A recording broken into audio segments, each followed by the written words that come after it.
I'm Daniel Madison. Happy New Year. Welcome to 2024. I'm going to be making some big changes right here on my YouTube channel.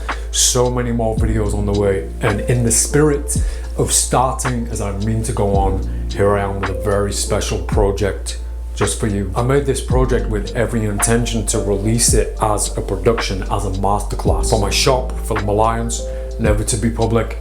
However, this is a secret that I don't want to gatekeep. This is a secret that I think every magician should have. The Black Mariah gives you an incredible advantage. I've been using this pretty much my entire life with playing cards. In fact, I've never had a deck of playing cards that hasn't had a Black Mariah within it. This device allows you and enables you to achieve thousands and thousands of tricks, most of which I'm going to be teaching at my channel, so you need to know the secret in order to achieve some of these wonderful deceptions. And on that note, I won't keep you waiting any longer.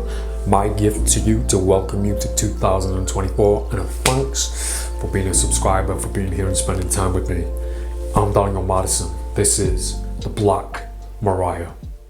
She is the work of idle hands. I am Daniel Madison and welcome to this very special project, the Black Mariah.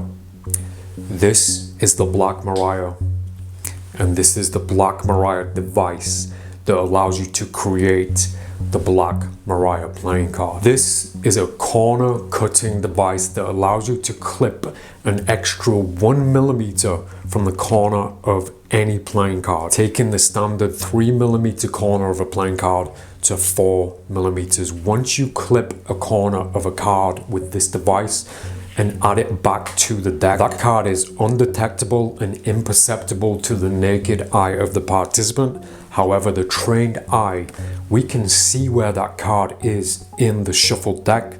Not only that, we can cut to that card instantly without even looking at the deck. The Black Mariah can never be lost in the deck, and she also helps us find other playing cards. It's not just about her.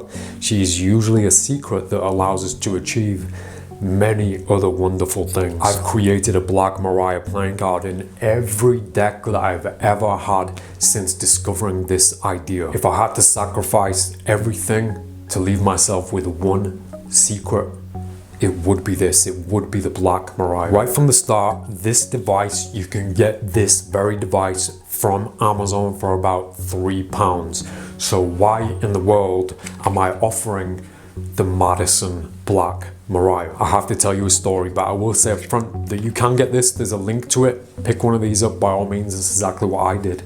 This began with the Vanity collection some years ago, where I offered this block that offered four different corners from 10mm to 4mm. And I used that block because it had the perfect, what I believed to be at the time, the perfect 4mm cut.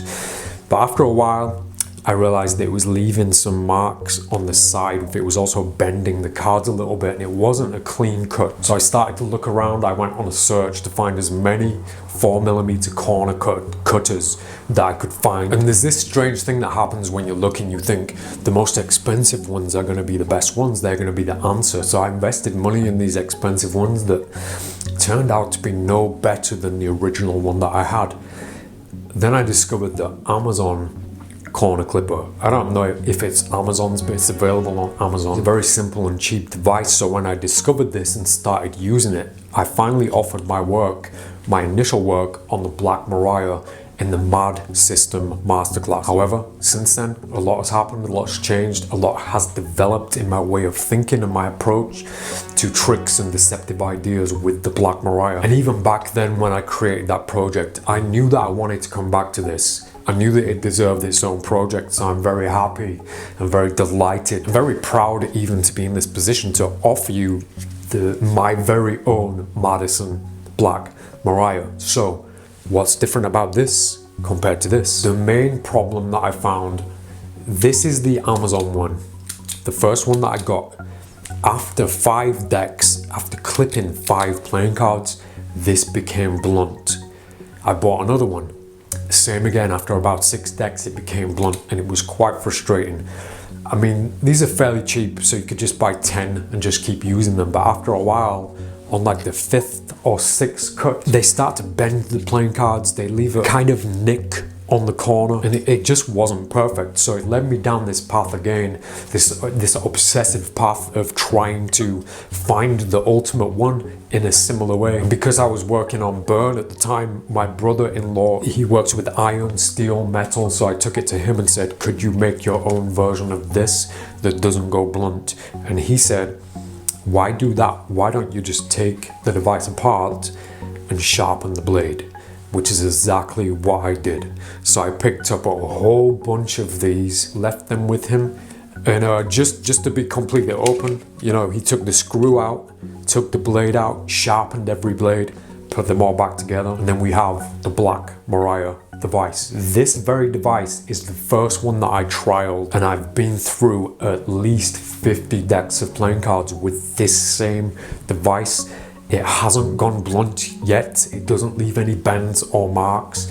It offers the perfect 4mm cut. It creates the perfect Black Mariah playing card. And because I preach and I teach that all of my students and everybody I know in Magic should use this, should create a Black Mariah playing card in their deck, by all means go to Amazon and buy 10 of these, because you'll need 10 of them. They're good enough, you know, you're gonna get away with it, and it's gonna stay sharp for a few decks. And you could argue that, you know, it's cheap enough to not even care about creating a perfect device, but that's me. And because I created one for myself, I wanted to be able to offer these to you and to my students. Now, back in the MADISON Masterclass, I mentioned that there are some very expensive ones out there that essentially just achieve the same thing. So you don't have to spend money, you don't have to invest. But if you're a perfectionist like me, and if you want to be as professional as you can and create the cleanest cut possible, in my opinion,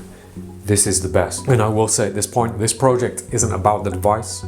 Necessarily, it's not about the device, it's what you can achieve with the Black Mariah playing card once you've created this. As you can see, I'm very excited and very passionate about this idea. So let's get into all the wonderful things that you can achieve with this playing card.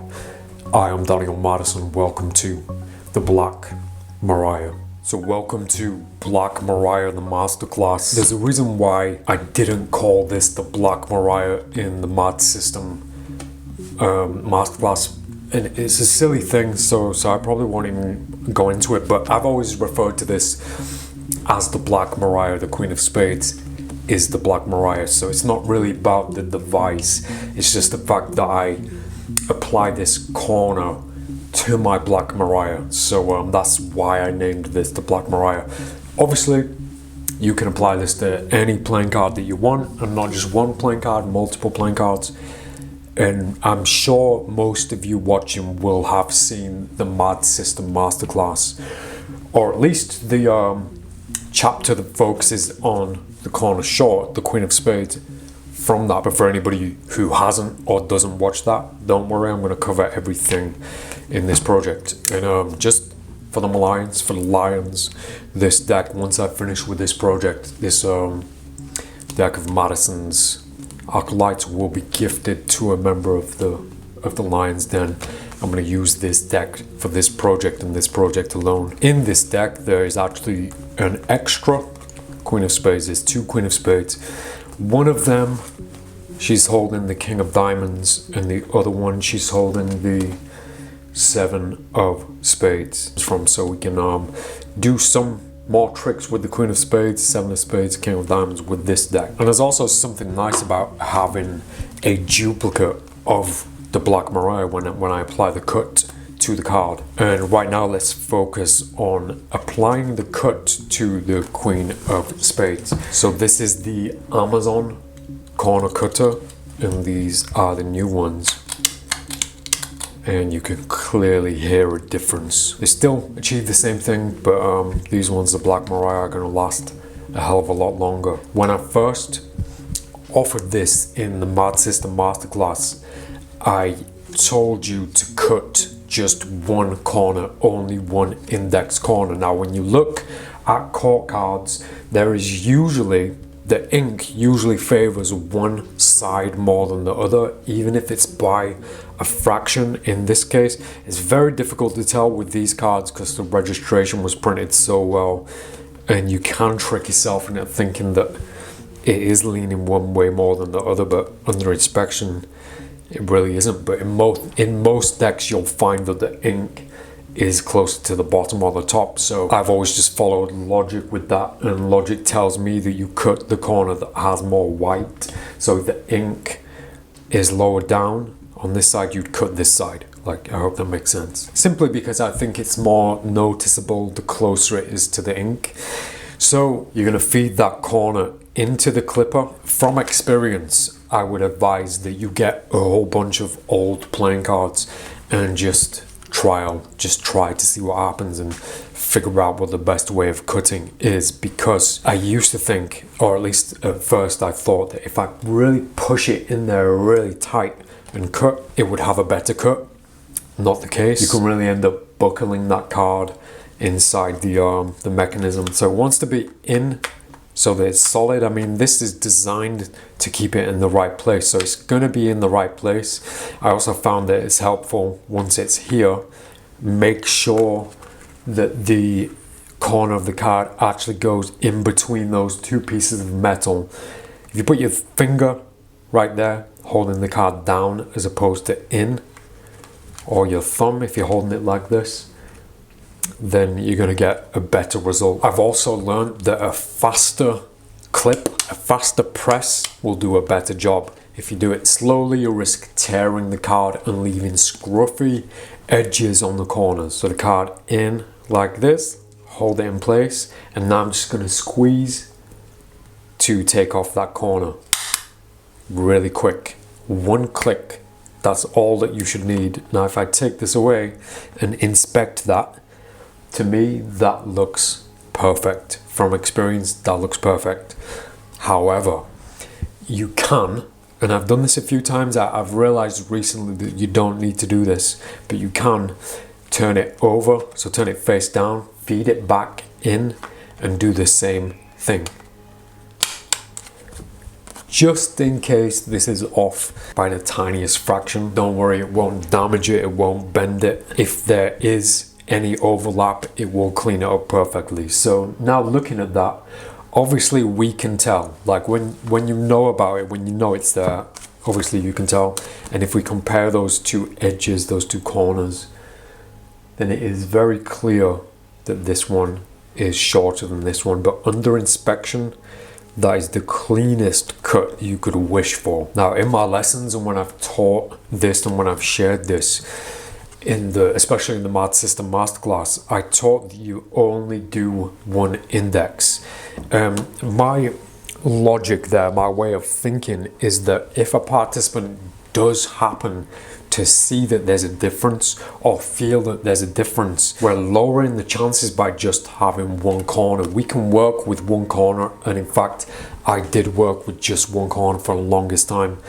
After the masterclass, after offering that masterclass, I realized that I'm not losing anything, I'm not risking anything by taking off the other corner, and I'm helping myself in a massive way. So now I would very much advise, I mean by all means, just cut one corner off of yours, but I would very much advise that you go both corners, both index corners. So I'm going to do the same on the opposite corner.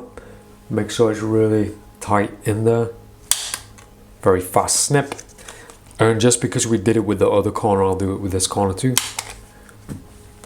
And there we have a perfect Black Mariah playing card. Both index corners, removed 1mm off of each corner, and it is ready to throw into the deck and explore deceptive ideas with. Now this is going to hurt my brain a little bit, Charlie, because we really have to shuffle now. But before we do that, I want to show you the visual of that card. We can see that card when we know what we're looking for. Because there's a millimeter missing, it stands out, it's different, especially in a fairly new or unused deck of playing cards. So if I have the deck here and take the camera, let's move in very close. Just towards the bottom of the deck, you can see right here, you can see the Queen of Spades. You can see where it is. So, and that's obviously that's on both sides because we cut both corners. So the reason that I apply the corners, the shorter corners to the index is because of the way that I hold the deck. And it will probably be the same for most people watching this and most people who work with a corner short. With the deck held in a standard grip, for me, MADISON grip, when I hold the deck with my free hand from above, my thumb naturally hits this corner. It's already in position. If I applied those short corners to the other corner of the deck, I'd have to hold the deck in a somewhat unnatural way, or I'd have to have the deck face up. But if you look at the way that I'm holding the deck right now, I've got my thumb on this corner where there's a short corner, and finger 3, when I'm holding it like this, naturally lands on the other corner, on the opposite index. So now I have two opportunities of ways of finding and cutting to that card. Firstly, the awkward one, which I wouldn't suggest, but it's something that you can play with. Either finger 2 or finger 3, riffling up the outside like this. You will find when you riffle upwards, it naturally stops at the Queen of Spades because of that missing corner. It just naturally happens. You can barely miss it. And the most beautiful part of this is my thumb is in the right position. It's away from the audience, from the participants, so when I'm holding the deck very naturally, they can't see my thumb making those micro movements as I riffle up, allowing it to stop naturally at that card, at the Queen of Spades. So it's not much to remember when you're working with this and when you're shuffling this, that it is the corner closest to you when you're holding the deck in the left hand, and the outermost corner pointing towards the audience. That's where the other index, where the other missing corner is. Now when you dribble playing cards from one hand to the other, I find you get a much smoother dribble if you dribble from the corners, something that I've always done really. My thumb on this corner, finger 3 on this corner, finger 1 curled on the back, finger 2 next to finger 3, just like this.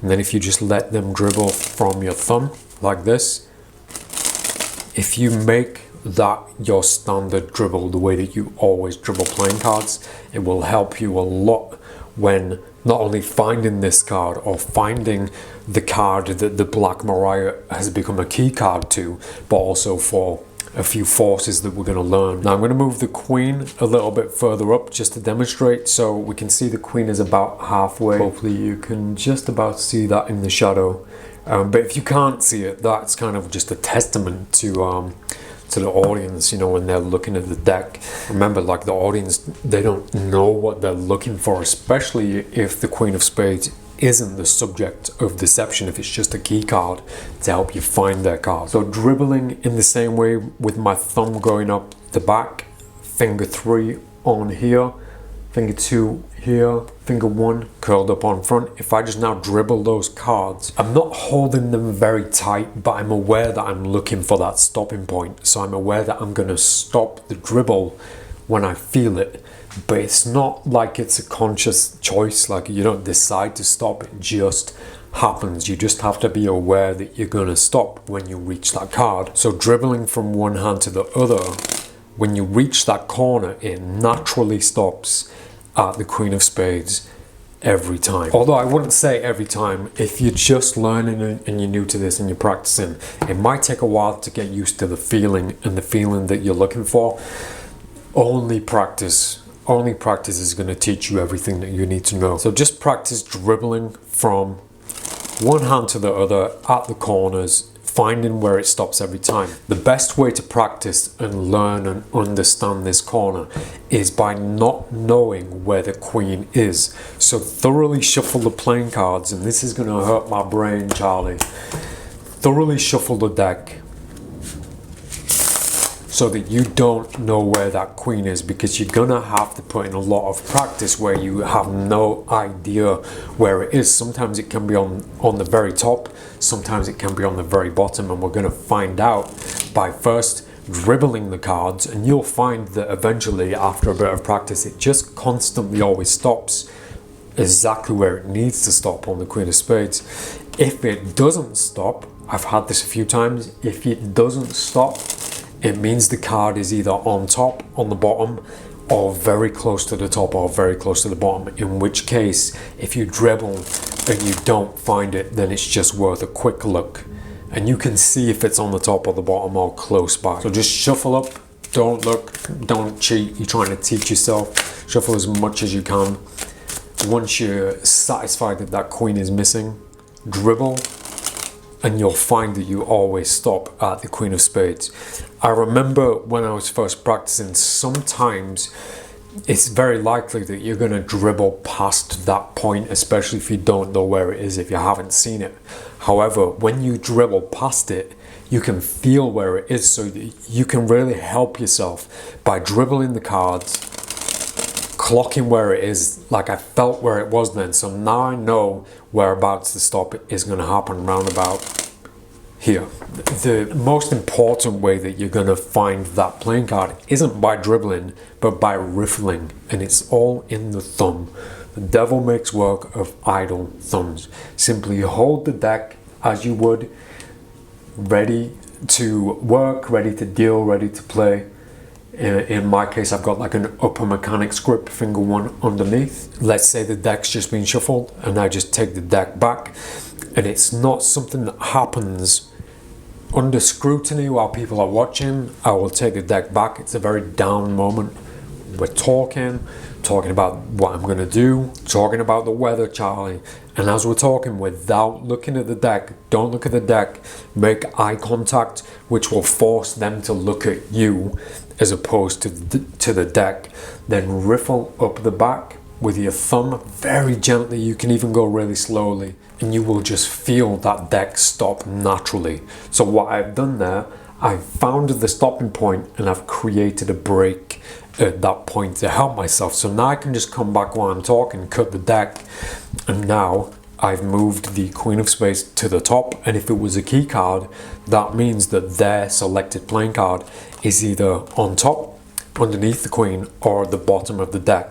It depends whereabouts you position that card, which again, something we'll get to in a moment. Right now, I just want to talk about practice and getting used to that card and things that you can do to help yourself.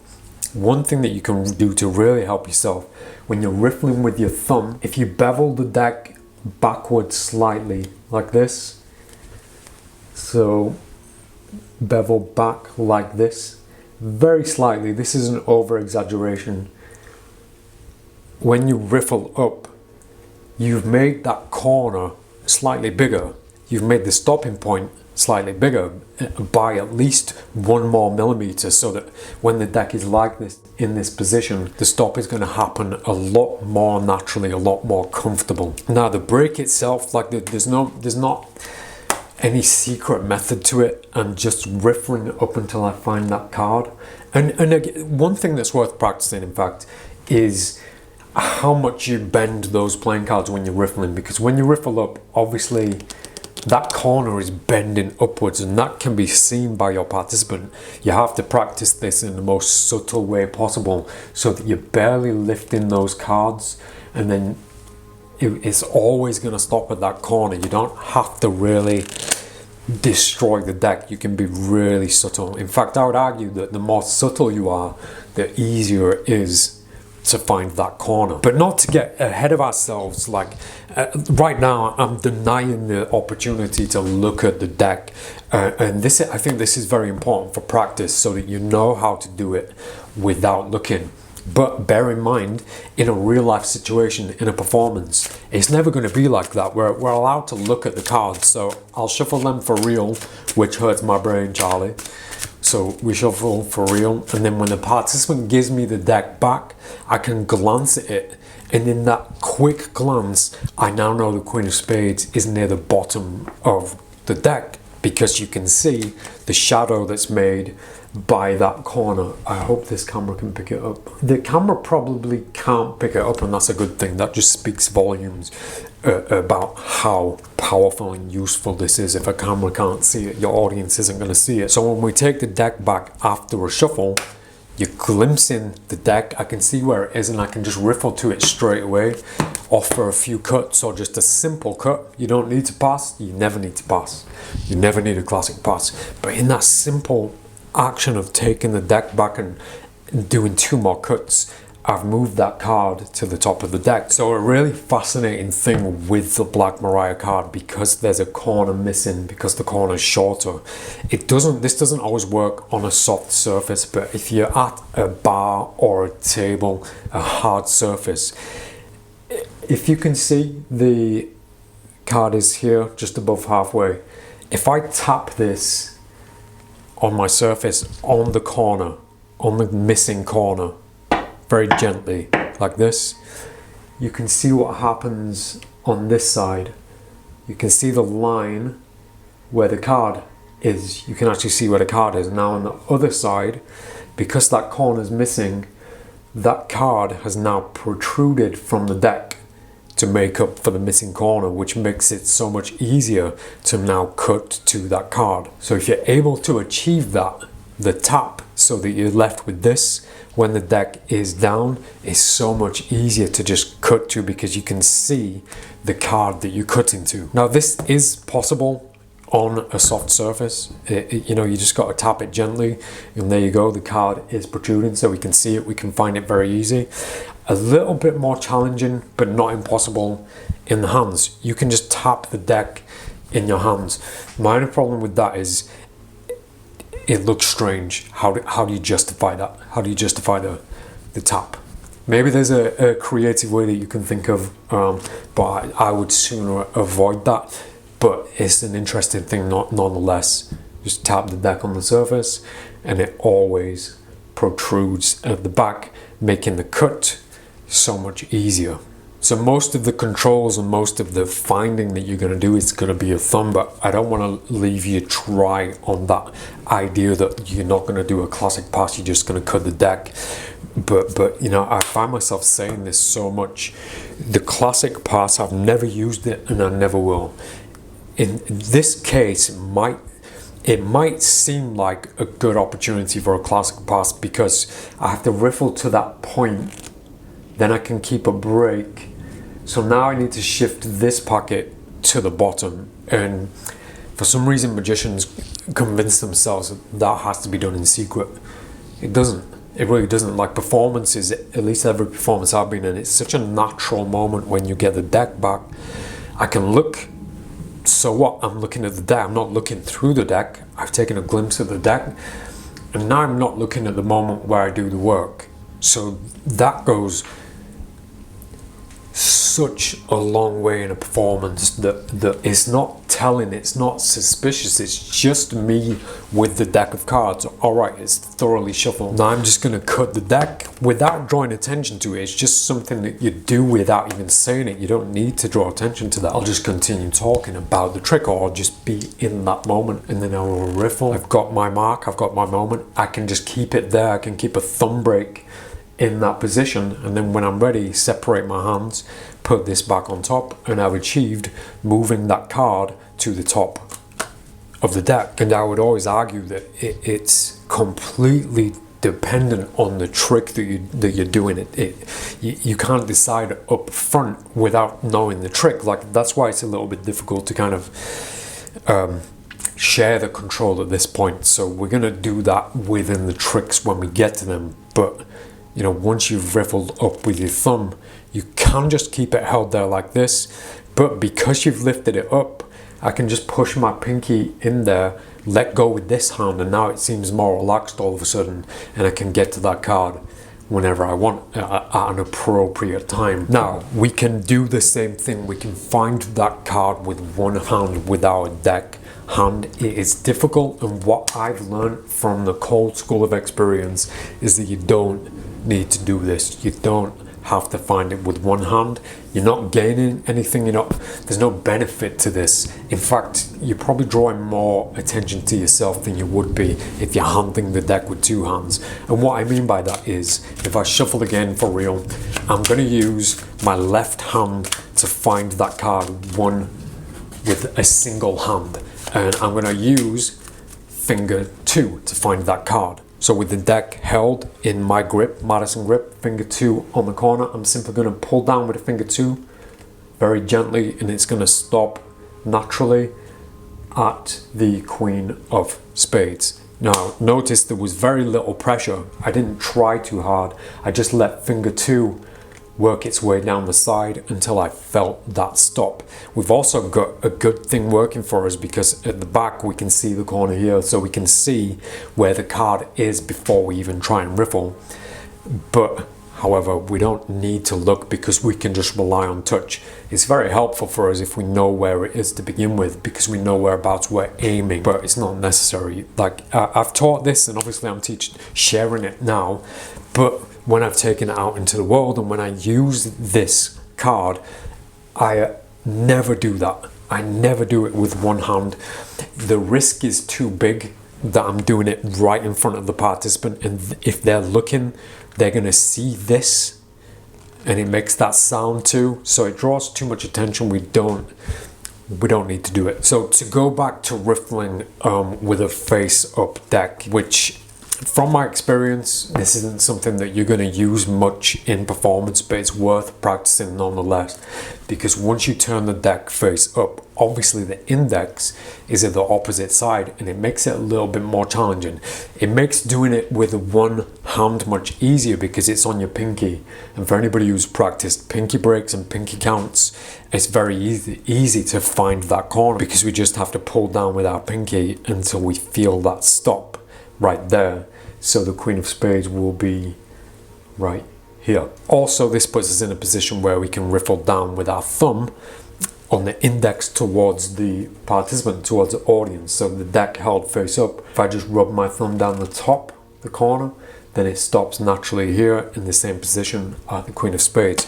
However, those two moves, they feel quite unnatural, especially considering that it's so much easier to use my free hand, because if I'm doing that with one hand, what am I doing with this hand? Is it a distraction? Am I gesturing while I cut to this? Now I can cut like this and get the queen on top.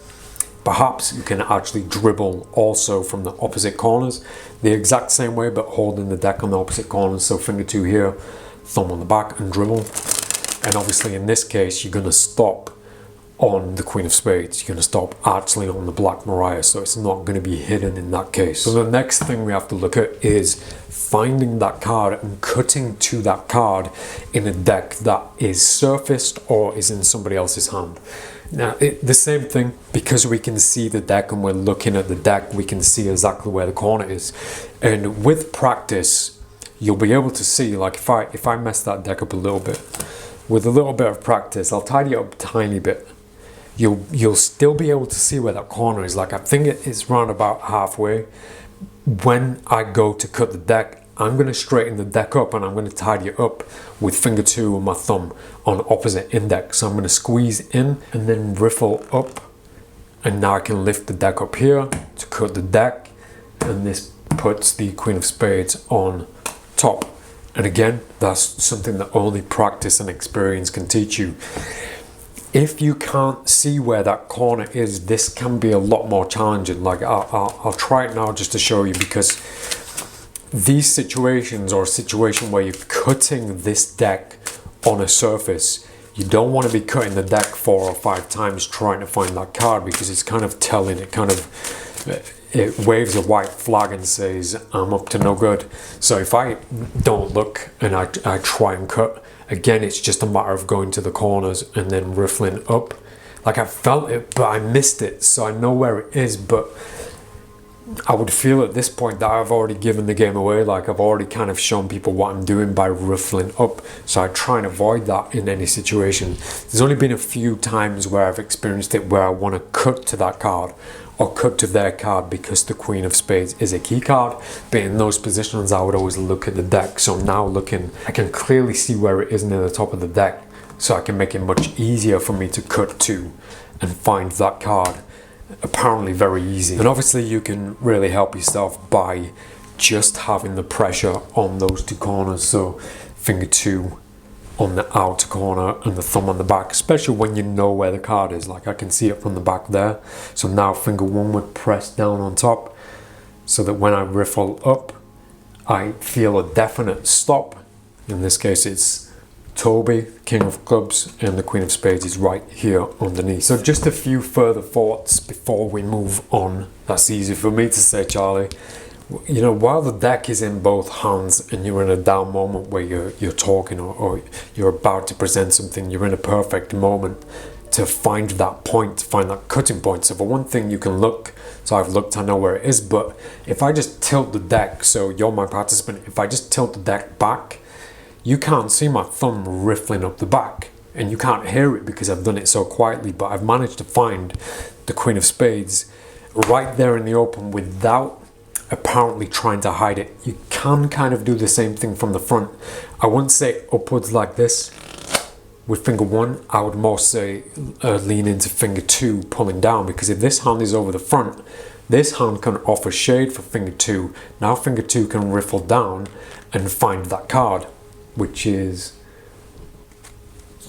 right there, and it was done under the shade of my free hand. As I always say, like, experience is your biggest teacher, and I've taken all these things out there, and when I perform, I usually do something that involves the Queen of Spades or involves my Black Mariah card. So although I'm showing you all these things, I have to make it clear that you don't have to master everything. You don't have to master all of these things. As long as you can find that card at the back with your thumb, that's the most that I would do, aside from obviously the tricks like the forces that I'm going to teach you. So the whole point of your practice is to make it look as smooth and as flawless and as if nothing is going on. And after enough practice, with enough play, and especially from performance, you'll find that when you can see that card, that you can also just lift and you will be able to cut directly to that card. However, that's taken me a lot of practice and a lot of time, so don't just think that you can do that out in the world without a lot of practice, because it's very easy, too easy to get wrong. Definitely worth practicing. Same again, just shuffle. I'll do the same thing. In this case, you do have to know where it is. You have to see that card. You have to see that corner missing. So if I put the deck down, straighten up, and if I have a quick glance, I've seen where it is now. I had a quick glance, I know it's near the top, so I should be able to, with very little riffle, just apparently just cut to that card. I mean, there was a tiny bit of a riffle. If you're going to be practicing that, which I would highly advise, go slightly lower than where the card is, and then that means you've got less cards to riffle. In that case, there was about 2 cards that I needed to riffle before I cut, and just to do that again, I know where it is. I go just below it, and then it's 2 or 3 card riffle, and I've found that card. So it is very easy to apparently just cut straight to that position. So finding the card, practicing finding the card, getting used to the way it feels in the deck in a riffle. This is a brand new deck, so it feels very different to a deck that's going to be worn out. Eventually this deck is going to be worn out, but the card, the Black Mariah card, is going to be worn out along with it. So it's going to feel different with a used deck compared to a new deck. Arguably much more difficult. But that's something that you can only learn through experience and through practice and through doing it. I've applied this card to every single deck that I've performed with since I discovered it, so I'm very used to it. It's very much a second nature thing now. So if it feels difficult at first, it is, but like anything, you'll get used to it, and your future self will thank you for putting the work in and the time and the practice. Everything else that I want to tell you about the Black Mariah, we're going to do that through a series of tricks, a series of ideas, and a series of deceptions that I love to use this for. I'm going to cover quite a lot of stuff that I don't do, but I want to give you suggestions if you're the kind of performer who would do those kind of tricks. So I'm not going to leave you dry. And of course, you can apply that corner to as many cards in the deck as you like, but I wouldn't advise it, but that's kind of me speaking. So maybe you want to cut all your aces and make it easy to just find those aces in a shuffled deck. So have a bit of practice, take some time with it, stop this project here, and then when you feel comfortable with it, come back and we'll go over all the tricks that can be achieved with Black Mariah. recently I was talking a lot, I've been thinking a lot actually about my repertoire and how it has kind of created itself, it develops itself, as should everybody's. You know, when you learn tricks, when you learn different moves and different ideas, and you take them out into the real world, the cold school of experience will teach you what is useful, what will serve you, and what is no good, what you need to lose. So recently when I taught the emotion force and the reigning force, there's a strange feeling because I know that I don't do those forces, and I know that I won't do those forces, certainly over other forces, other choices that I have. Now, the Black Mariah, the corner short Queen of Spades, enables me to achieve my top 3 forces of all time. So just with that one card, I now don't have to do any other forces ever again, because I believe that I've found the most powerful 3 forces of all. And those 3 forces are: 1, the flicker force, which is very similar to a riffle force; 2, the dribble force, with the advantage of the Black Mariah; and then the fall force, which I'm interested in talking to you about that. Now, I've offered a tutorial on the fall force. I've taught these things before, but once again, like this, I've learned a lot more, especially with the more practice and performance that I've put into, in this case, the Black Mariah. So let's start with the dribble force using the Black Mariah. So the deck is thoroughly shuffled, and we can have the Queen of Spades as the force card, or you can, if you don't want it to be that, it can be something else. In my case, because I've got 2 Queen of Spades, I can make it work either way. And what I mean by that is, if I put the Black Mariah in front of a standard Queen of Spades, if I put them about 1/5 from the top, and then I dribble and stop at that point, it stops to show a Queen of Spades. But then also this card here is the Queen of Spades. This one's the Black Mariah card, this one's the standard card. So just to avoid confusion in that case, let's use Charlie. Where's my Ace of Spades gone? Of course it's there. So I've got my Ace of Spades on top of the Black Mariah. Now when I dribble and stop at that point, it stops at the Ace of Spades, and because the corners are missing, this one falls, the Black Mariah falls.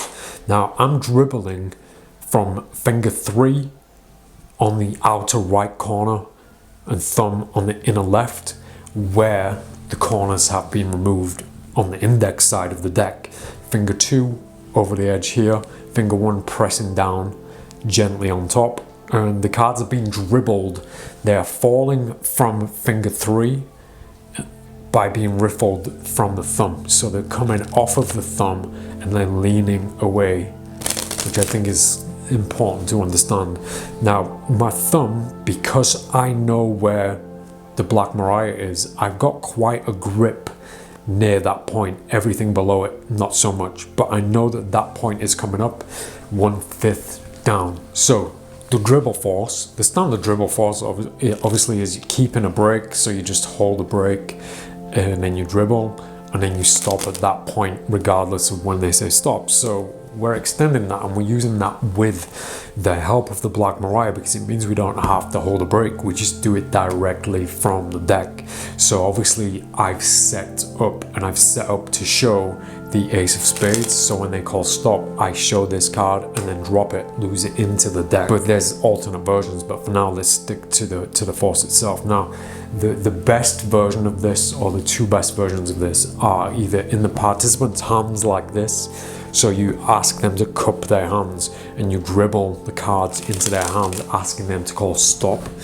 it's such a beautiful thing when you can have a participant actually feel the cards, and then when it stops at that point, they're holding everything, and then you can show them this card, and then now they're holding everything and they can shuffle, because we know what card it is. It's a force, obviously, but we're left with everything in their hands. The next best thing to that is on a surface, which I really like, the messy, sloppy approach, where you can say, I'll call stop, and we have this mess, and I can just do this and then drop them on top and say, look, remember that card. Now I'm hands off, which is a beautiful place for any approach to magic, to just not be touching anything. So the timing is something that I can't, it's difficult to teach, because it's something that you can only master out there in experience. I can tell you that we know where we're going to stop, and we've positioned that card 1/5 down from the top, so that we know we have to stop at that point. And we're just timing it so that our participants say stop at the right moment. But what happens if they say stop at a different time? Like if they say stop sooner, like this, stop.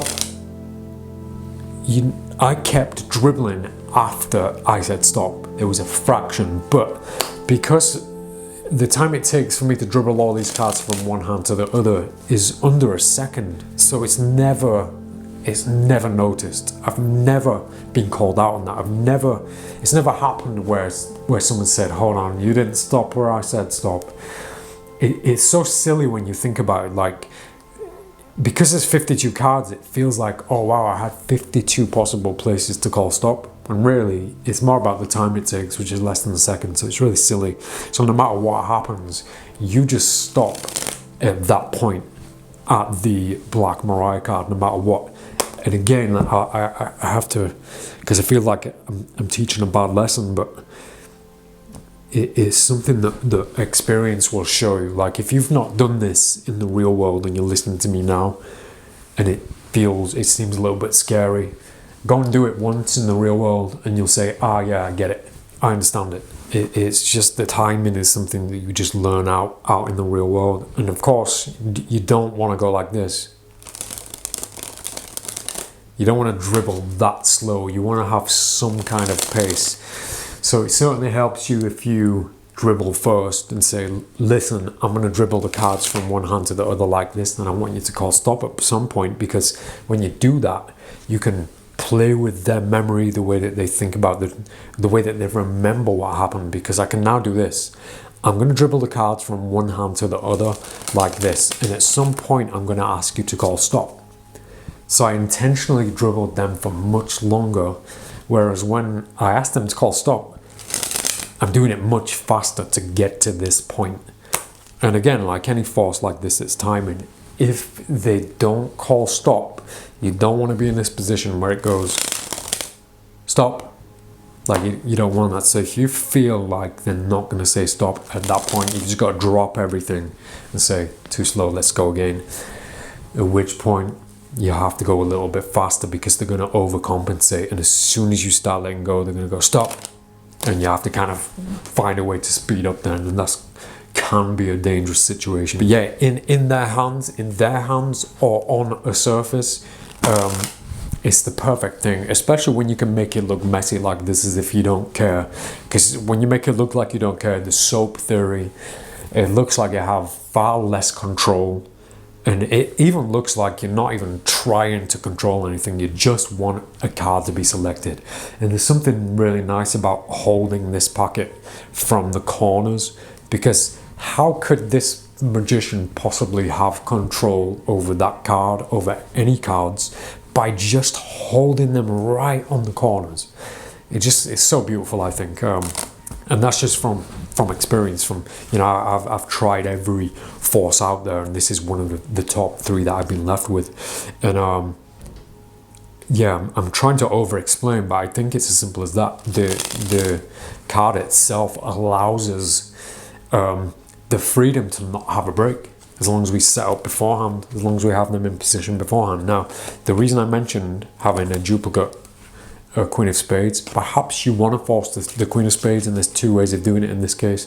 Firstly, of course, stopping at the Queen here, and then there's another Queen here, very unnecessary. I'm just showing that because I've got duplicate Queen of Spades. You don't have to show this card, and not a lot of people, but in that situation where you're forcing a playing card, is it fairer, is it more fair for this to be the selected card than this? Now that's entirely up to you. I mean, if it's going to be this, meaning you're forcing the Queen of Spades, so you dribble, they call stop, you invite them to take this card, you're giving them the Black Mariah card, which is a beautiful thing to do. Like, maybe if it's one of those moments where you don't know what trick to do, like I mentioned in the introduction, then you can just rely on this. Like, I've had it before where I get stuck thinking, oh man, what can I show them?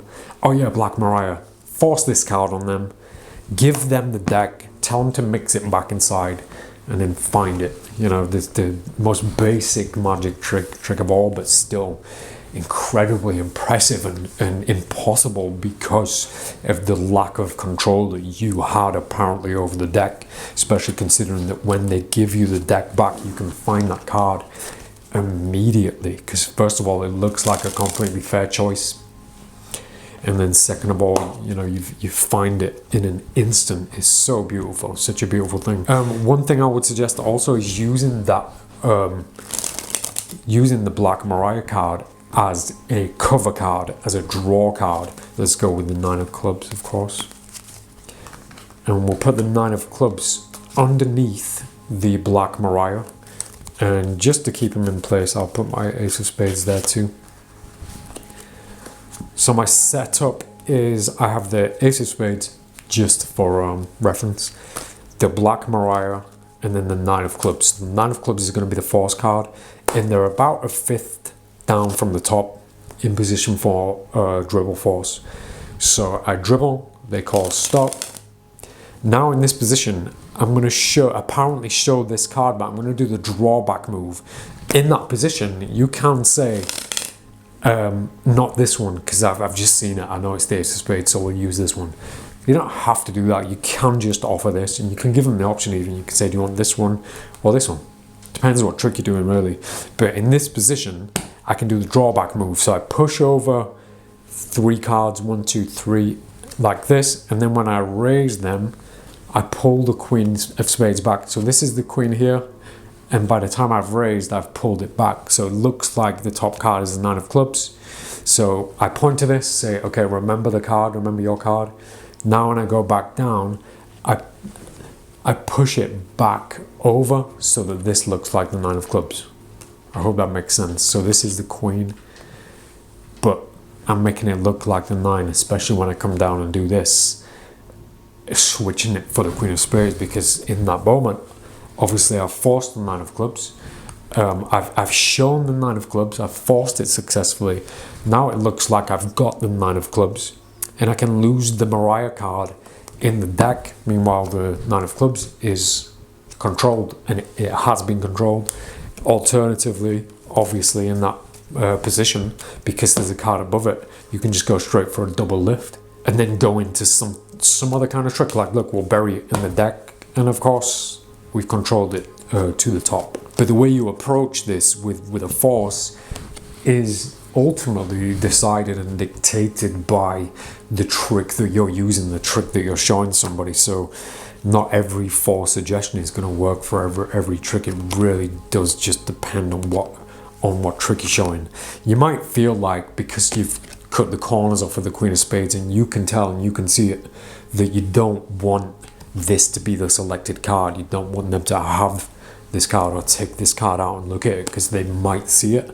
I've done this thousands of times, never had anybody notice. I don't know how they would, to be honest. They're my notes and my thoughts on the dribble force, which lead us perfectly into the fall force. The fall force is so much fun. It's so pretty and beautiful and just lovely. It's like the perfect force. Unfortunately, it appears too risky for most people to try and attempt. It seems scary, and that's like one of the reasons why I love it so much. I lean towards dangerous and risky ideas, especially when I find out that they work so well without fail. Done this hundreds of times, never once failed me, not once. Even on drunk people, which when you see it you might think it's not gonna work. And the doubtful, I would say to the doubtful, don't write it off unless you've tried it, because this is one of those ideas that once you've experienced it working, you won't want to turn back. It'll be the only force you want to use. And I've pitched this to to a few people in the magic world. In fact, I created a tutorial for the Malians, and I'll link it to this project. And it's the 4 force and the 5 force, I think it was, or the 5 card, I can't remember. But when I showed it to the first person to use it like publicly in the magic world was, and he did it on live TV, and when he's performing it, and when you find out it works so well, and it's just too beautiful to pass up. And I wish I could see more magicians using it. And essentially it's this. So the deck, you just dribble the cards from one hand to the other. You invite your participant to look inside as the cards are falling, and to visually pick one out. One of them will stand out and it will stick in their minds. And they don't say it, they just keep it in their mind. So you hold the deck at an angle like this. So obviously I'm playing to this camera. You hold the deck so that it can just see the faces, enough for you to dribble from one hand to the other. So that's the explanation. You say, look, I'm gonna dribble like this from one hand to the other. Look inside. A playing card might stand out to you. If one does, keep it in your mind. So I'll do it for this camera now. So if you saw a card, then if one stood out more than any other, keep it in your mind. Obviously that was the 9 of clubs. On film, something I've noticed on film is the camera is that attentive that everything else looks like a blur. So it kind of doesn't look that fair on camera. Trust me, try this even on yourself. Look inside and you'll be flabbergasted. You'll be amazed, because it will work every single time. Even when you're trying to do it on yourself, it will be the one card that stands out more than any other. And of course, it is the card behind the Black Mariah card. So exactly the same position as the Dribble force. I have the Black Mariah 9 of clubs on top, and it's about 1/5 down from the top of the deck. In fact, it's about 1/4 down. It's give or take. You'll figure it out from experience. I would say, actually, on that note, you're probably safer closer to the top, not all the way to the top. And also, if you don't trust it, you look inside too when you're dribbling the cards. And I'll explain why when it happens. So you can see where my Black Mariah is right there. So I've got the 9 of clubs. So all I'm doing is dribbling from those corners. Finger 3, the thumb, finger 1 curls on the back, finger 2 here. Right, the standard grip from corner to corner. Same again, I'm letting go of my thumb, allowing the cards to primarily fall away from my thumb rather than my finger. But I do need a little pressure on my finger too, so I do need to feel those cards pushing away from my finger rather than just falling. But essentially that's what's happening, they're just falling. And naturally, when it gets to that missing corner, there's a fraction of a break. It just happens naturally. And when you practice this and do it in a mirror, do it just looking into the deck, do it for a camera and watch back, you'll see that is the point every time. You'll learn the speed, you'll learn the timing. You don't have to rely on anybody saying stop. You just have to dribble cards from one hand to another. And of course, you can help yourself by going fast first, saying, okay, are you ready? And then not seeing anything. Or they might see it at that point and go, I think so, let's try again. And then you do it again a little bit slower with the exact same result. I would argue though that the 9 of clubs and cards like this is a risky card to force, because there's people out there who don't know what a club is, and maybe that's a bit too much information. Red cards are always good for these kind of forces, but either way, whatever card you put on top of that Queen of Spades is gonna be the one that sticks out. And the same again, like you can have them cup their hands, so you're going to dribble into their hands, so not only are they feeling the cards, they're watching them, and then at the end they're left with everything in their hands. Like, it's the most beautiful example of magic. So they're here like this, you take the cards and you say, I'm going to dribble, just look inside. You dribble, they see a card, now they're left with the deck like this, and you're saying, did you see a card inside? And they're like, yeah. How could the magician have possibly manipulated that? And again, this is kind of really depends on how you want to perform and if you want to risk this when you're out there.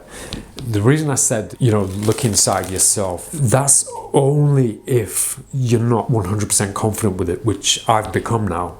But when I was not 100%, I used to look inside too to make sure that that card stood out more than any other. Because sometimes that top card, so we have the 7 of spades on top, or the top 2 cards, 5 of spades, it'll catch a hanger, so they'll hang on for a moment if you do it wrong.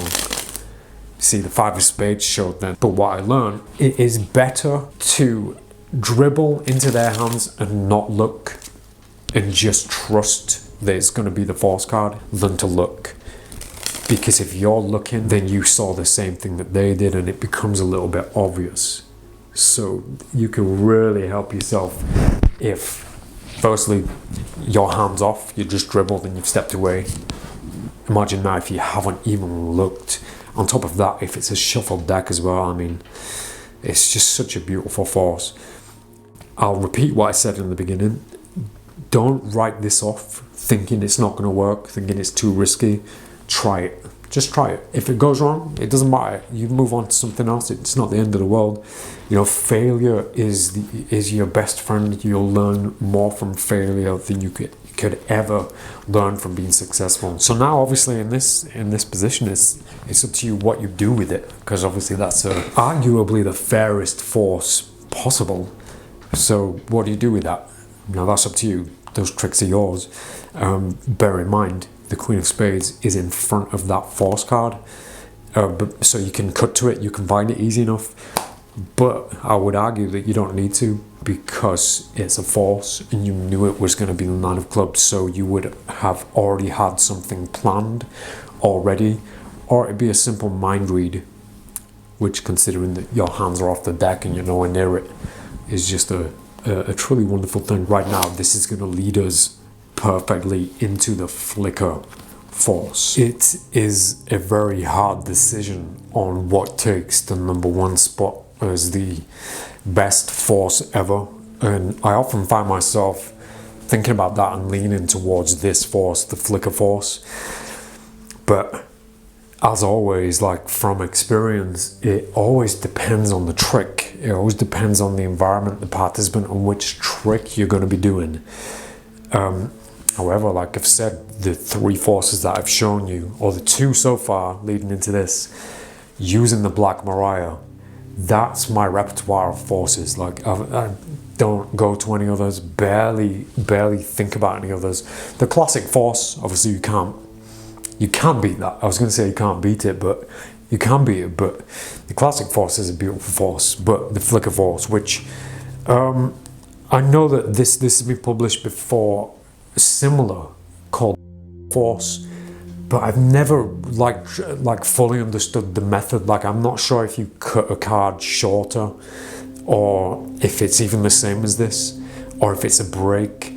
I've only ever known it done like this, and when I saw other people do it, I thought, oh, they've got a corner shot too, but it's not necessarily the same thing because of the way that it's handled. In our case, basically you hold the deck up, and you will have seen magicians do this force before, like Blaine did it 20 years ago on TV, but he did it from the middle like this.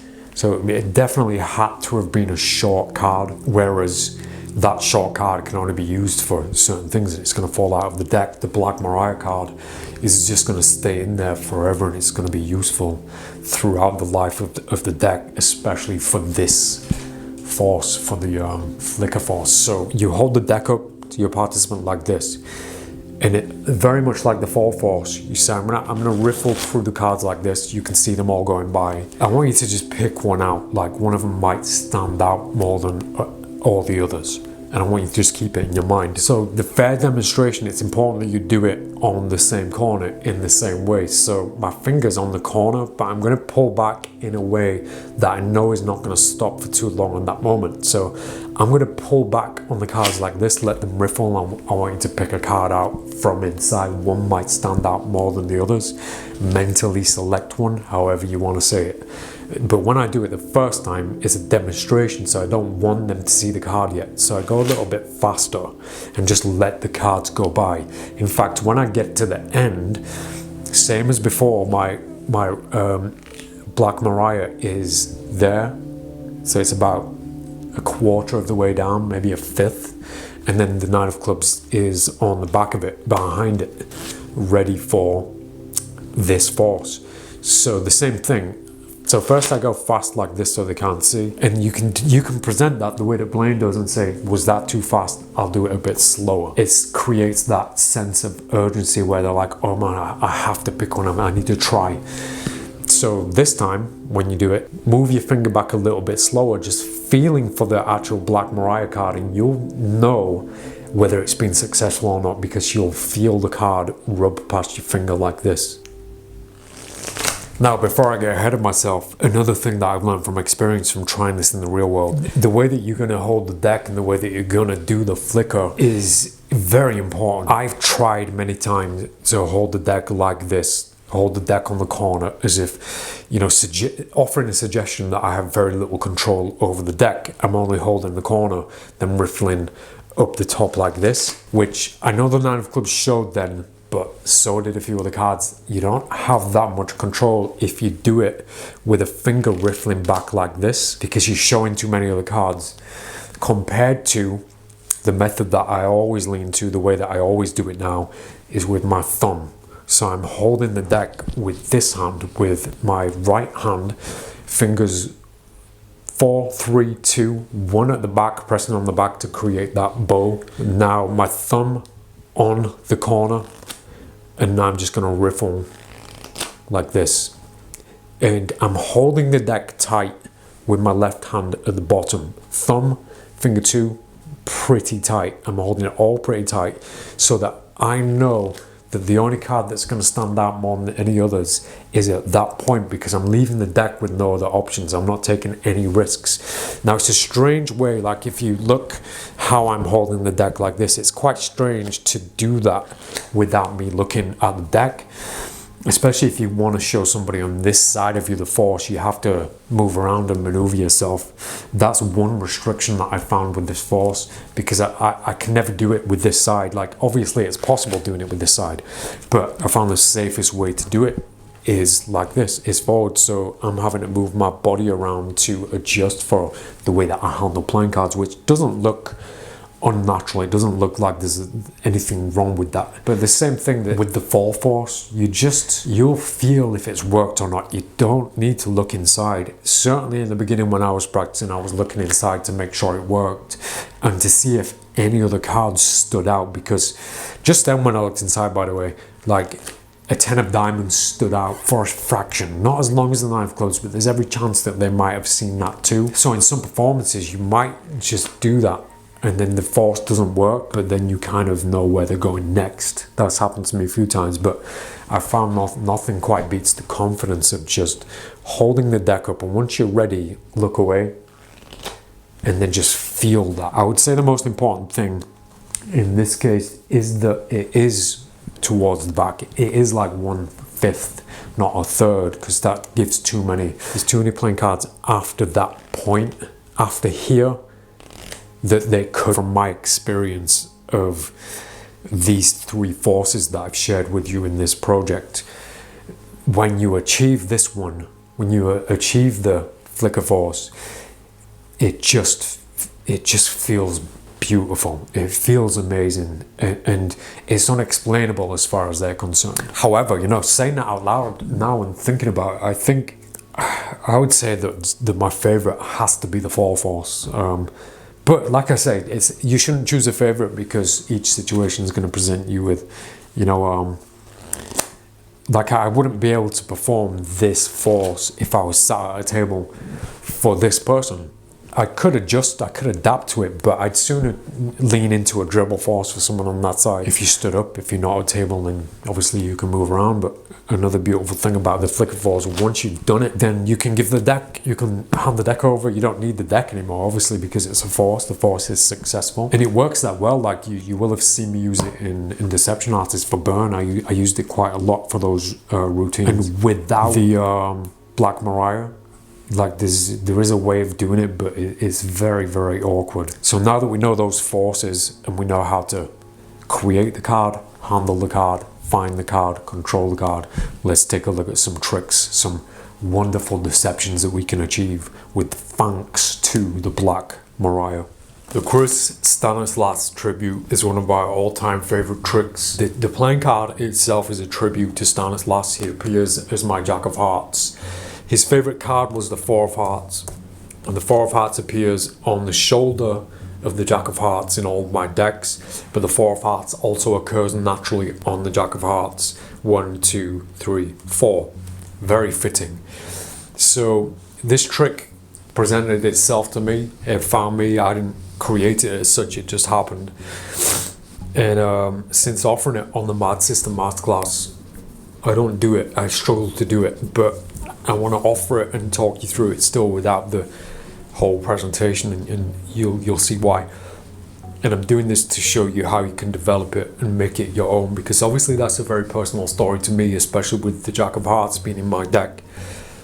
But you can take this idea and make it your own. So yeah, let's stick to the mechanics, to the trick itself. Four of Hearts, but we're going to shift the Jack of Hearts to the bottom of the deck, put the Four of Hearts behind the Black Mariah. So now when we do the flicker force, we get the Four of Hearts. So when I present this trick, I say, I'm going to do this. I want you to look inside and think of any playing card. Just let a playing card stick in your mind. Do not think of this card. Do not be influenced by this card, pointing specifically at the Jack of Hearts. Continue with the flicker force. Once you've achieved the flicker force and you're asking your participant, did you get a card? Are you thinking about a card? You want to find that Four of Hearts, so just riffle gently up with your thumb. We're going to clip that card on the opposite end with finger 3, and we're going to shift it to the bottom of the deck. And it's hard to show on this camera, but so the 4 is here. Flick like this, or clip should I say, so I clip this card. It pivots away from that packet, and then I can move it underneath the deck to the very bottom of the deck. So I riffle it with my thumb, move slightly to the side, and then I've managed to clip that Four of Hearts to the bottom of the deck, where I can now Gambler's Cop. You got it, Charlie. Gambler's Cop straight away to my pocket to get rid of that playing card. This is important in a few moments, but when you put the deck down at this point, it goes a long way. So we start with the Four of Hearts here, get it into a Gambler's Cop. The Four of Hearts is here. I simply cop it as I take the deck to this side, to the left. You can see the copped card here. Look at my body language, look at the way that I'm stood. I'm in a perfect position where this arm is hidden. So I can just simply reach up and drop that in my pocket as I turn the deck up and spread it for a moment and come back. I've got rid of the card. You thought of any playing card from in this deck, any card. It's important at this point to point out that my deck is in advocate order. For this to have the best effect, don't have the deck in order, because you can see which card's missing just by seeing the 4s. You want to have a shuffled deck. Draw attention back to the Jack of Hearts. You don't want to be touching the deck anymore. You don't want the deck in your hands. If you don't have a surface, if you do have a surface, give them the deck, put it in their hands. Have the Jack of Hearts facing up on top where we can all see it, and point out, say, I pointed to the Jack of Hearts right at the beginning. I said, don't think of the Jack of Hearts. Don't be influenced by the Jack of Hearts. Me doing this draws attention to the Jack of Hearts. I was trying to influence you with the Jack of Hearts. If I've done this right, you didn't think of the Jack. That would have been too obvious. But I'm pointing to the Jack of Hearts, so you thought of a heart. Am I right? Yes, you're right. For the first time, name out loud the playing card that you thought of. they say the Four of Hearts. I act a little bit shocked for a moment. So I'm like, all right, this worked, but I'll explain why it's strange in a moment. The Jack of Hearts influenced you to think of the Four of Hearts. Now there's a few things. Firstly, if you count the hearts on the Jack, you get 1, 2, 3, 4. You're going to get a moment of reaction. It's going to feel like the punchline. It's going to feel like the end of the trick. So you're going to get the reaction. Then you're going to draw attention back to the Four of Hearts. In this case, we'll talk about variations of this in a second. In this case, with my playing cards, the Four of Hearts is on his shoulder, the Four of Hearts. So you point to this. Again, feels like the end of the trick, and it can be the end of the trick if you want to. However, this is where my Stanislas story comes into place. I explain. I pay respect to Stanislas by having his face as my Jack of Hearts. His S is on the chest there, Stanislas, that was his logo. But I also pay respect to him by taking the Four of Hearts out of every single deck that I've used since he left. I keep them all in a special box at home or in a frame. Some story, you offer them the deck to discover there's no Four of Hearts in there. So not only were they influenced by the Jack of Hearts, but they saw a playing card that was never in the deck. We can simply change this by removing the story. Now, if you remove the story of Stanislas and his passing and all those tribute things, then it just brings it back to being a trick again. So, you know, by all means, consider it unethical, but make a story up like that isn't true. Makes it easier for you to perform, makes it less honest and truthful, and that will remove something from the way that you present it, obviously, but it still has a chance at going a long way. And you don't even need to go that deep with the story. Like, I've offered quite a lot of those ideas in this deck with all of the court cards in my playing cards. And if you don't have playing cards that have revelations on them, for example, the Jack of Diamonds is holding a lollipop. On one side is the Eight of Diamonds. Use that instead. And it doesn't have to be as deep as, oh, this person's now dead, no longer with us. And if you don't have the revelations, you can apply a revelation to a court card secretly with a needle, with like a tiny needle. Just scratch away at some of the black on any of the cards. Like I'm just looking at my Queen of Spades, I could scratch a revelation into the spade here, and that would be the card that is forced. But just before we finish this section, let me offer a few ideas. Like the bottom playing card, you can say it doesn't have to have any association with the force card. So let me show you an example. So if I just use the Ace of Spades, again, I'm not going to do it with this deck because I don't want to just destroy this deck, but just take any playing card, and of course Nine of Clubs, I'm going to put it behind the Black Mariah. The Ace of Spades is here on the bottom of the deck, and you could say the same thing. Don't be influenced by this card. Don't be influenced by the Ace of Spades. Do the Flicker Force. You've got the Nine of Clubs. Do the same thing. Get rid of the Nine of Clubs. At the end, when you say you don't want this card to influence them, it might not make sense. It's a very cool moment when you turn this card over and written on the back is, I knew you'd think of the Nine of Clubs.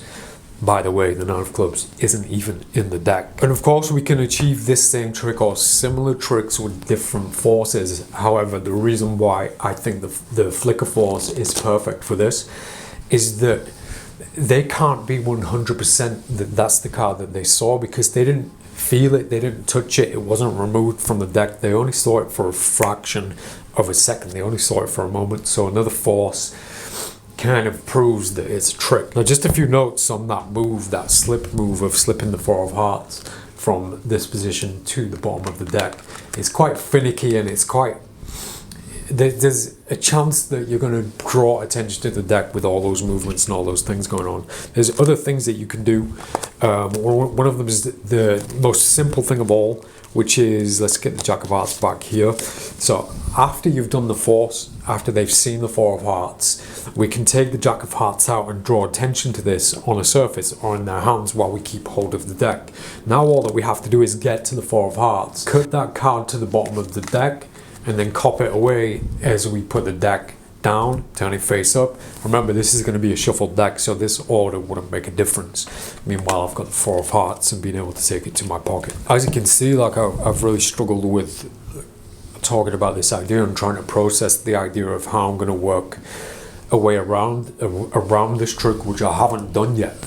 and it's probably as simple as like just switching the card from being about Stanislas, which is too close to home, to like I've got Ian Curtis in my deck and he has a 3 of spades on his staff. It'd be easier switching it up as that, but I might add at this point, just while the flicker force is on my mind, you don't even know which card is in position. You don't even need to know what it is, because if you shuffle the deck, which I won't because it'll send me crazy, looking where the Queen of Spades is, the Black Mariah is, you can cut it to a position where it is about 10 cards down from the top, and then just have a little peek yourself of what playing card is at that position. So the participant could have shuffled the cards, you take them back, you quickly cut that to the position, and now you look which card is there, and you say from the deck that you freely shuffled, I'm not even going to look. You look inside and pick a card. Magic, you know, the performance of Magic and the presentation, it's all about storytelling, and one of the problems that I've, not a problem, but a challenge that I found with Stanislas, that trick, I have loved performing that trick, and it has been one of my favorites, but you can't just go and perform that anywhere and everywhere. Like I can't do that at the supermarket, I can't do it on the street. It's got to be in a very specific moment that presents itself to me. So there might be a moment where you're sat with someone, where I'm sat with somebody, which has happened surprisingly a lot, and the subject turns to something like that, to something like life and death and tribute, and you know, things like you can ask somebody about a pendant or about a watch or jewelry, and it leads into, oh yeah, it was my mom's or it was my grandma's, and then it leads into that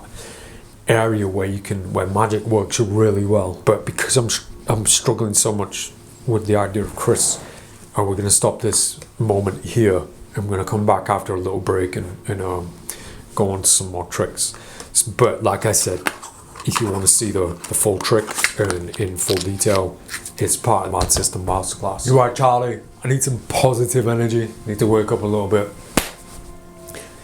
Before we get into a few tricks, one thing that I missed out, which I kind of just took for granted that you would pick it up along the way in the Mad System Masterclass, the Queen of Spades, is the idea of using the Queen of Spades as a key card, or more importantly, offering the Black Mariah as an assistant key card, if that makes sense. So I am actually going to shuffle the cards now, and you know, I always explain this away as I keep my deck in order because it helps me practice. Like the false shuffle theory allows all my shuffles to look at exactly the same. So a real shuffle cannot be recognized apart from a false shuffle, because I never do real shuffles. So all my shuffles look the same. Really, because of my brain, thanks God, it causes a meltdown when the deck is shuffled. I don't know what it is, the lack of control, just the chaos, the fact that it's so random and that there's no order, it messes with my brain. But obviously I have to deal with this quite a lot in Magic, in performance, and especially when offering these kind of explanations. So shuffle the playing cards up as much as you can, as much as you like. Lose the Queen of Spades. Don't know where the Queen of Spades is, right? Don't try and find it. I mean, you can, because these situations are going to put you, or these performances are going to put you in a situation where you can find the Queen of Spades before you do the trick. But just to prove a point, don't find the Queen of Spades. Offer the deck up for a participant. Give them the deck. Say, hey, take the cards. Choose any playing card. I shouldn't do that because I just saw the Queen of Spades, but they look through, they can take out any playing card they want. We don't have to see it, we don't have to know where it is. They give us the deck back. This is when we find the Queen of Spades, because it's going to help us with this card. We're going to set up. I can see that the Queen of Spades is almost exactly halfway down. Nice to see the Nine of Clubs at the bottom, but I hope you can see it there, right in the middle. So I'm going to riffle up to that point. And bear in mind, you don't have to look. Like, I only look when I can, when I feel like it's appropriate. Like if they've chose a card and they're looking at the card, then I can easily just peek down for a split second and see where that card is. Otherwise, just do a riffle up and you will find that card. Obviously, that's what it's designed for. Keep a break at that point so that when the participant is going to put the playing cards back in the deck, you can do something of a dribble force, so that we dribble and we just stop at that point and invite them to put the card back here. Obviously, I'm stopping at the Queen of Spades. We don't need the break for this to happen. We can just dribble, but for that to work accurately, we need to know where the Queen of Spades is. So because I know that it's halfway down, I can't just leave the deck like this, and I can say, okay, put the card back inside the deck, and then I just dribble and allow it to naturally stop at the Queen of Spades. Couldn't be fairer. It could not look fairer than that. So then they put their card back here. Remember, we don't have to know what it is. I'm going to show it to the camera. We don't have to know where it is. They put the card back, dribble the rest on top. How fair is that? The card is lost, no breaks, no nothing. As simple as that. We now have an assistant, a key card that we don't ever have to look at. That's the difference between this and the key card. Key card, typically you need to know what it is. You need to know, you need to identify it and be able to see it in the deck. This is just going by feel, so we never have to look at the playing cards. From this position, we can execute a few false shuffles or a few real shuffles as long as we protect that middle section of the deck, as long as we protect this. So that means I can shuffle quite a few cards from the top and then down like this. Now I know it's near the top, or at least in the top third here. Now I can do the same thing, let a chunk go and then shuffle, and it all looks like real shuffle. And there's so much to play with and so much to practice with here, and like I always say, depends on your situation, depends who you're with, depends what the trick is, depends your environment, depends who's around you, who's looking, who's watching. But in this position, once the card has been returned and it's in the deck, it goes a very long way for me to just glimpse at that card, to just see what that card is. And again, without having to look at the key card, I can just riffle like this, and I'm the one looking at the flicker force at this point. Now, a really wonderful thing is I've got the Black Mariah towards the top of the deck. It's about a quarter of the way down, and I don't know what the card is yet. I don't know what the card is, but a beautiful thing. I can dribble the cards from the corners to find the Black Mariah and execute a full force on myself to find out the playing card. So I'm going to dribble and say, look, your card is lost in the deck. I've now seen that the card is the Queen of Hearts. So I've got the advantage. I know the card already, it's been selected, it's been put back in apparently at any point, and I've not looked at the cards, or I've not searched through them. Yeah, I know the card, and it's simple as just looking and doing the full force on yourself to see, in this case, the Queen of Hearts. So then it really is up to you at this point what you do with that information. You've got the information, you know the trick. I know that the Queen of Hearts, in my situation, there's a lot I can do with the Queen of Hearts, especially considering that the Queen of Hearts has a King of Diamonds revelation on her chest, on her shoulder. The best practice that you can give yourself when using the Black Mariah as a key card is to just do everything you can possibly do on your own with the deck of cards with that Black Mariah. Riffle up, find the card without looking, get used to how that feels, get used to when a good moment to peak would be. If you can't find a good moment to peak, another way of doing this would be to do the flicker force on yourself. Same thing, your card, you lost it somewhere in this deck, it's somewhere inside this deck. And again, I've just seen it, I've just seen where that card is. And obviously it's in the ideal, even though we know the identity of the playing card, which kind of is a bit of almost like insurance for us in case this trick goes somewhere else, depending on your participant. We know the card already, so we've got a lot of freedom, a lot of things we can do. But at this point, we've also got control over it because it's still next to the Queen of Spades. But from this key card, from this position, I want to lead into a trick, one of the tricks that I do with the Black Mariah playing card. And I know there's other names and there's variations of this, and it might get a little bit deep, but let's lead into something that I call anywhere. Following directly on with the use of the assistant key card, I know that there are... So I don't want to butcher this deck, so for the next part, we're going to use an older deck. These are charlatans that are quite used, and I'm going to take all of the queens, and this should be quite obvious, and I know that I probably don't need to explain this, like, and I have to show you this. I can just tell you that this is a possible thing, but if you clip the index off of every queen in the deck,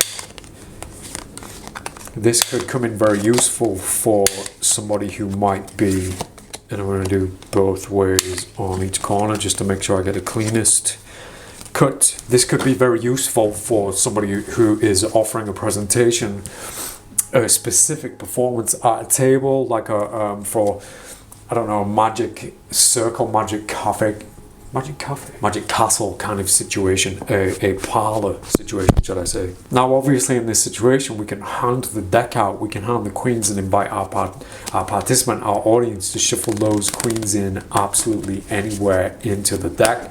And it really doesn't matter to us how shuffled this deck of playing cards is, because we're going to be able to find those queens instantly as soon as we get the deck back. We don't have the beauty of knowing which queen we're going to find first, but a simple riffle up, you cannot go wrong. There's 4 possible stopping points. In fact, I accidentally or conveniently shuffled one of those queens to the bottom of the deck. In this situation, before I do that as well, you can take the deck, tap it on the surface, and you'll see that all those cards are slightly protruding at the back. But to keep it for performance, you can then spread to show all the queens in different positions, and we have no choice. We cannot lose because our thumb's always going to stop at a queen. Now, there's a few different ways of approaching this, because I just control one to the top. There's a few different ways of controlling this. You can control them all to the top and then reveal them all at once, or one at a time. Depends on your performance style. Like then I controlled that one to the top, so I can put it here. Queen 1, as they're reacting to this, I go back straight away and find the other, cut, and now then the second one's at the top. Now I don't want to reveal that straight away. It's important that I make it look like I'm trying to find that card. And this is where it gets interesting, because from this point you can refer to the Mad System Masterclass with a grab, where you can reach in. As long as you know whereabouts one of them is, you can reach in and actually grab one out. Or, because we've controlled it to the top, I can simply shift that to the bottom. During my shuffles, I can now get it to the bottom. So the Queen of Clubs is now at the bottom, and I can pretend to grab it from the deck. Really, it's here. Like this. There, making it look like those cards are coming from different positions. The key here is to make it look less obvious than what it is, because I don't just want to riffle up and cut and say, look, there's your card. You want to find it first, then you want to find something interesting to do with it. So I've just got the Queen of Hearts to the bottom of the deck, from which position I can execute a cold shot cut. We're terrible cold shot cut, but I'm leaving that in. And now that there's one left, we can just see where it is. So I'm going to cut that further up and invite my participant to call stop. They call stop right on point on the last queen, and we have a perfect presentation of finding 4 of a kind by using the Black Mariah. Now, some performers out there will choose to keep this in all of their decks, so you'll always be able to find the queens in all of the decks that you ever use, which is fine, which is good for some performances, but I much prefer using just one, so that we know which card it is, we know it's the Queen of Spades, and these will not interfere with other tricks and other ideas that I have in mind. Another interesting thing with these queens, if I mix them up into the deck, we can do dribble forces, like 4 in a row. We're just going to choose a few cards, so please call stop. So you stop, obviously time, and we stop on one of these cards, so this is a queen. We push the top 3 cards over, and then we do a drawback as we're showing that card. So I'm pulling this card back to show the next card. So in this case, I've shown 8 of clubs. So the first card is 8 of clubs, so we put the 8 of clubs on the surface. Obviously, I've switched that for the Queen of Diamonds. So the Queen of Diamonds is stopped. I push over first. As I go up, I show it like this. It looks like the card that's been stopped at. It's actually the 8 of clubs. Then when I go back down, I reverse that, take this out and put it here, close the deck, offer a few more shuffles, do the same thing 3 more times, call stop. Same thing here, which we have the Queen of Spades in this case, and a 4 of Spades. So I draw back to show the 4 of Spades. So now we have an 8 of clubs, a 4 of Spades, and so forth. Once again, Queen of Hearts this time, show it, show the 5 of Hearts in this case, down 5 of Hearts, 8 of clubs, 4 of Spades, 5 of Hearts. I think I've probably got that wrong. And then the last one, stop, push over, draw back to show 9 of Spades in this case. So we have 4 random cards chosen from random points in the deck. Can you remember what cards they are? 8, 4, 9, I can't really remember. It doesn't matter, I've already switched them for queens. Now there's something that I also mentioned in the chapter, the Mad System Masterclass chapter, which is using the Queen of Hearts for the alternate corner. So I'm going to switch this deck so that I can cut In fact, I'll keep this deck just to show you something else, something that I never mentioned in the first place. The Queen of Hearts, sometimes, depending on how I feel, depending on what I want to do with my performances, I will clip the other corner of the Queen of Hearts. So I have the Queen of Spades, a standard Black Mariah, and then I'll clip the other corner of the Queen of Hearts. And just to avoid confusion, I'm going to take the other two queens out. So we have a Queen of Spades shuffled into the deck, which is the Black Mariah. And now we have a Queen of Hearts, which is the Red Mariah, which is the opposite corner. So it's not going to interfere or get in the way of our Black Mariah when we're riffling on this corner. But we've given ourselves another opportunity for many more tricks with the opposite corner. It changes things up a little bit because I'm so used to the way that I handle the deck. I'm always on these opposite corners, so it's very natural and a very natural looking thing. With the Queen of Hearts having the opposite index cut, I have to shift my grip, which is never a good idea, and it's not easy neither for my thumb to riffle up this side of the deck. But you can see now, I now know where the Queen of Spades is on the Queen of Hearts. So I can find the Queen of Hearts on this corner or this corner, riffling down Queen of Hearts. And then the opposite corner, I'll find the Queen of Spades, which just happens to be at the bottom of the deck. Now you might decide this is very unnecessary and it might get in the way. I found that it gets in the way sometimes. But what's interesting is that we can use it for a double force, a double flicker force, a double fall force. And I don't want to repeat a trick that's already in the MADISON Masterclass, but I'll share the simple idea with you. If you take the King of Diamonds and the Nine of Clubs out, when you put the queens close to each other at the top of the deck, put the King of Diamonds behind the Queen of Spades, the Nine of Clubs behind the Queen of Hearts. Now we can do two flicker forces right from the deck without any sleights in between. The first one, the King of Diamonds. The second on the opposite corner, the Nine of Clubs. Doing that on the opposite corner is quite awkward, isn't as easy as the first one, but with practice you'll be able to do it. We can do the fall force from this corner, which will show the King of Diamonds, and then the fall force from the opposite corner, which again is a little bit awkward, a little bit strange way of handling the playing cards, but still we'll get that Nine of Clubs. So we forced two cards, two different participants, and we've got full control over where those cards are. We can cut straight to King of Diamonds and the Nine of Clubs. And on that note, let's skip to the outro. So this is the end of this masterclass as it has been edited for YouTube. There's a much longer version available for the Malayians, madison.ist.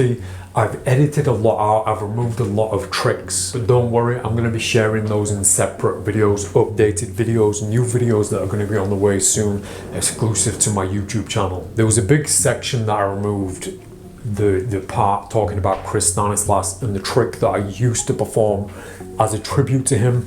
I don't really do it anymore, and I have some quite deep, heavy, meaningful thoughts about that, but I'm saving them for the Malayians. But the trick is still involved in this masterclass nonetheless. I do offer that story and that trick exactly as I used to perform it in the MADISON Masterclass. And I want to end this masterclass with some honesty. When I started making this project, it was a masterclass for sale at my shop for the Malayians, of course, for free.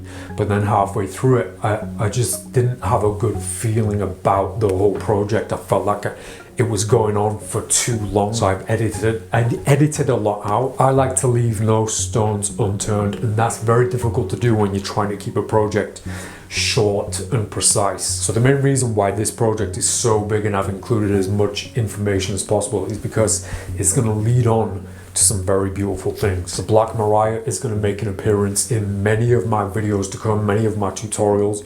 There are thousands of things that can be done with the Black Mariah, and I'm going to teach a lot of them right here on my YouTube channel. So thanks for getting through this with me. I really appreciate your time. I appreciate the students that take it seriously, and I would advise that every student, every performer, every artist who discovers this, who realizes how powerful this is, should always have one in their deck the exact same way that I do. I'm excited to share everything. I have a lot on the way for 2024, so stay close. I'm Daniel Madison, and that was the Black Mariah Masterclass. See you next time. Mad love.